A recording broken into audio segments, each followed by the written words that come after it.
મિત્રો, વિડીયોમાં આવતા નામ, પાત્ર અને ઘટના ફક્ત કાલ્પનિક છે. તેનો કોઈ પણ જીવિત કે મૃત્યુ વ્યક્તિ સાથે સંબંધ નથી. આ વાર્તા ફક્ત મનોરંજન અને શૈક્ષણિક હેતુ માટે બનાવવામાં આવેલી છે.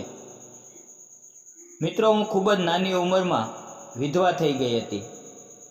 એ સમયે હું ખૂબ જ યુવાન અને સુંદર હતી. મારા પતિના અવસાન પછી મેં એક ઓફિસમાં કામ કરવાનું શરૂ કર્યું.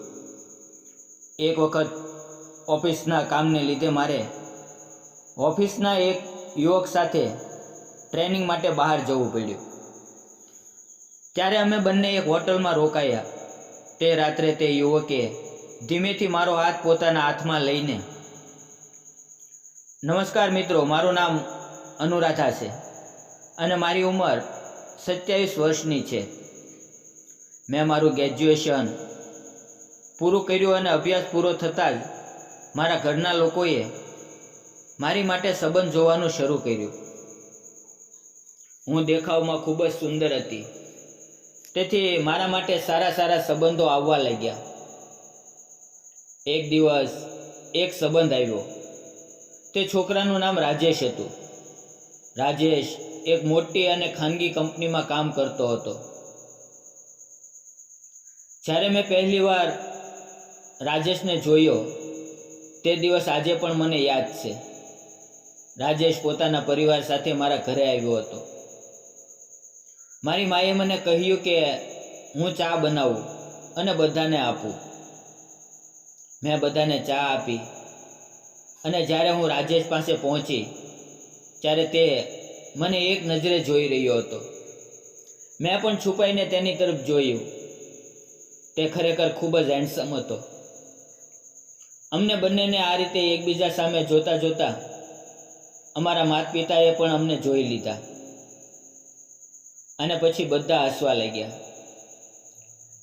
થોડા દિવસમાં બંને પરિવારોએ લગ્નની વાત પાકી કરી અને અમારા લગ્ન ખૂબ જ સુંદર અને ખુશીથી પૂરા થઈ ગયા. મિત્રો, રાજેશ મને ખૂબ જ પ્રેમ કરતો હતો. હું ગ્રેજ્યુએટ હતી એટલે મને નોકરી કરવાની ઈચ્છા હતી, પરંતુ રાજેશ હંમેશા કહેતો, તારે નોકરી કરવાની શું જરૂર છે? તું આરામથી ઘરે રહે, તને જે ગમે તે કર. આમ અમારા લગ્નને 2 વર્ષ થઈ ગયા, પરંતુ હજુ સુધી અમારે બાળક નહોતું. એક દિવસ રાજેશ ઓફિસ ગયો અને ત્યાં જ અચાનક તેને હાર્ટ એટેક આવ્યો અને મારી આખી જિંદગી એક ક્ષણમાં તૂટી પડી. મારું બધું, મારો જીવ, મારો પ્રેમ મને છોડીને ચાલ્યો ગયો. મારા સાસુ સસરાને પણ ખૂબ જ દુઃખ થયું, પરંતુ તેનો બીજો દીકરો અને તેની પત્ની ખૂબ ખરાબ સ્વભાવના હતા. મારા પતિના અવસાન પછી તેણે મને પરેશાન કરવાનું શરૂ કર્યું. મારી ઉપર અવનવા આરોપો મૂકવા લાગ્યા અને માનસિક રીતે ત્રાસ આપવા લાગ્યા. હવે મને પતિનું ઘર જેવું નહોતું રાખતું અને છેલ્લે હું તૂટી ગયેલી હિંમત અને તૂટેલ દિલ સાથે મારા પિયરમાં પાછી આવી ગઈ. હું સંપૂર્ણ રીતે બરબાદ થઈ ગઈ હતી. જો સંતાન હોત તો તેની સાથે જીવી શકત, પરંતુ હવે કોના માટે અને શા માટે જીવવું જોઈએ? હું એવું વિચારવા લાગી. મારા માતા પિતાએ મને સહારો આપ્યો અને તેણે કહ્યું કે બીજી વાર લગ્ન કરી લે, પરંતુ મને બીજી વાર લગ્ન કરવાની ઈચ્છા જ નહોતી. અને પછી મેં નક્કી કર્યું કે હવે મારે પોતાના પગ ઉપર ઊભું થવું છે અને હું નોકરી શોધવા લાગી અને મને એક કંપનીમાં નોકરી મળી ગઈ. હું ઓફિસમાં સાવ નવી હતી એટલે શરૂઆતમાં કોઈ સાથે વાત કરતી નહોતી. મારા ચહેરા પર શાંતિ હતી, પરંતુ એ શાંતિ દુઃખ ભરેલી હતી. કંપનીના બોસ પણ ખૂબ સારા હતા. તેનો વર્તાવ સમજણ ભર્યો હતો. એવામાં સતીશ નામનો એક યુવક મારી જિંદગીમાં આવ્યો. મિત્રો, સતીશ ખૂબ હેન્ડસમ હતો. અને હંમેશા મને જોતો રહેતો. તેની આંખોમાં મને સમજદારી અને અપનાપો દેખાતો હતો. તે હંમેશા મારી તબિયત અને મનની સ્થિતિની ચિંતા કરતો હતો. જ્યારે ઓફિસમાં મારી પાસે કામ વધારે થઈ જતું ત્યારે સતીશ હંમેશા મારી મદદ કરતો. તે મારી સાથે ખૂબ પ્રેમ અને સમજદારીથી વર્તન કરતો હતો. એક દિવસ ઓફિસમાં મારે ખૂબ કામ હતું ત્યારે સતીશ મારી પાસે આવીને બોલ્યો, આજે હું ઘણી વારથી જોઈ રહ્યો છું કે તું કામ જ કર્યા કરે છે. મેં કહ્યું, હા, આજે કામ વધારે છે. તો તેણે કહ્યું, હું મદદ કરું?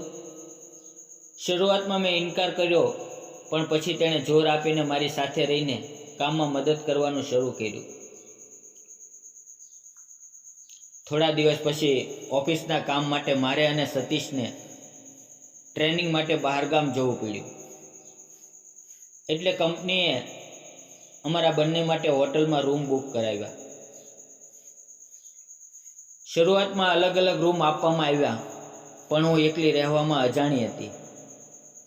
એટલે મેં કહ્યું, સતીશ, જો તને યોગ્ય લાગે તો આપણે એક જ રૂમમાં સાથે રહીએ. અને તેણે મારી વાત માની લીધી. તે રાત્રે મને કહ્યું, મારા કાનમાં તારા વિશે એક વાત આવી છે. મેં પૂછ્યું, શું? ત્યારે તે બોલ્યો, તારા લગ્ન થઈ ગયા હતા. મેં હામાં માથું હલાવ્યું અને તેને આખી વાત કહી દીધી, જે અત્યાર સુધીમાં મારી સાથે બન્યું હતું. મારી આંખોમાંથી આંસુ વહી રહ્યા હતા. સતીશે મારા ગાલ પર હાથ ફેરવ્યો અને મને શાંતિ આપી અને ધીમેથી બોલ્યો, અનુરાધા, હું પહેલા દિવસથી જ તને પસંદ કરું છું. તું વિધવા છે કે નહીં તેથી મને કોઈ ફરક નથી પડતો. મારે તારી સાથે લગ્ન કરવાની ઈચ્છા છે. તેના શબ્દો સાંભળીને હું ઘણા સમય સુધી ચૂપ રહી. મેં તેની આંખોમાં જોયું.